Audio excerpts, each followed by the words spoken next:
চাঁদের পালকি চড়ে আসলো সবার ঘরে, আসলো খুশির ঈদ, বলো ঈদ মুবারক, ঈদ মুবারক, ঈদ মুবারক, ঈদ পড়েন, বলো ঈদ মুবারক, ঈদ মুবারক, ঈদ মুবারক, ঈদ। সুবহানাল্লাহ পড়েন। এই ক্যালেন্ডার দেখে দেখে যেমনি আমরা কাজ করি, তেমনি চাঁদ দেখে আমরা রোজা রাখি, চাঁদ দেখে আমরা ঈদ করি, চাঁদ দেখে শরীয়তের সব কার্যক্রমগুলো পরিচালনা করি। চিল্লা এখন ঠিক কিনা? এজন্য বিশ্বনবী বললেন সুমু লিরুয়াতিহি ওয়া আফতিরু লিরুয়াতিহি, চাঁদ দেখে তোমরা রোজা রাখো, আবার চাঁদ দেখে রোজা ভাঙো। চাঁদের পালকিতে চড়িয়ে ঈদকে আমাদের জন্য নাজিল করে কে?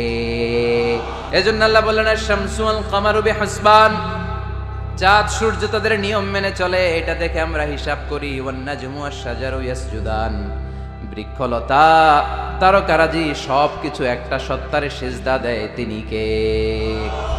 কিন্তু আমরা দেখি না। আমরা দেখি তারা যে আল্লাহরে সিজদা দিল, কে কে দেখছেন? গাছ যে আল্লাহকে সিজদা দেয়, কে কে দেখছেন?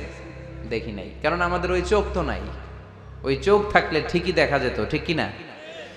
অস্ট্রেলিয়ায় একটা শহর আছে নাম সিডনি। কি নাম?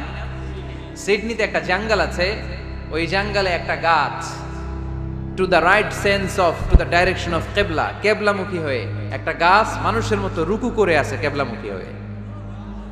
পত্রপত্রিকায় ক্যালেন্ডারের মধ্যে ছবিটা আছে না নাই? তার মানে গাছপালা আল্লাহকে সিজদা করে কি করে না? পাখিগুলো আল্লাহর জিকির করে কি করে না? নদীগুলো আল্লাহর তাসবিহ পড়ে কি পড়ে না? ওয়া ইম মিন শাইইন ইল্লা ইউসাব্বিহু বিহামদিহি ওয়ালাকিন লা তাফকাহুনা তাসবিহাহুম। আল্লাহ বললেন গোটা দুনিয়ায় যা তোমরা দেখতে পাও সবকিছু জিকির করে একজনের, তিনি কে? ওয়ালাকিন লা তাফকাহুনা তাসবিহাহুম, কিন্তু এই তাসবির ভাষা তোমরা বোঝো না। প্রত্যেকটা প্রাণীর জিকিরের আলাদা ভাষা আছে না নাই? পাখিরা যায় উড়ে যায় আকাশের ওই নীলিমায়, নদীরা যায় ছুটে যায় সাগরের ওই মোহনায়। পাখ পাখালি আর সাগর নদী, পাখ পাখালি আর সাগর নদী, কার গুণগান গায়।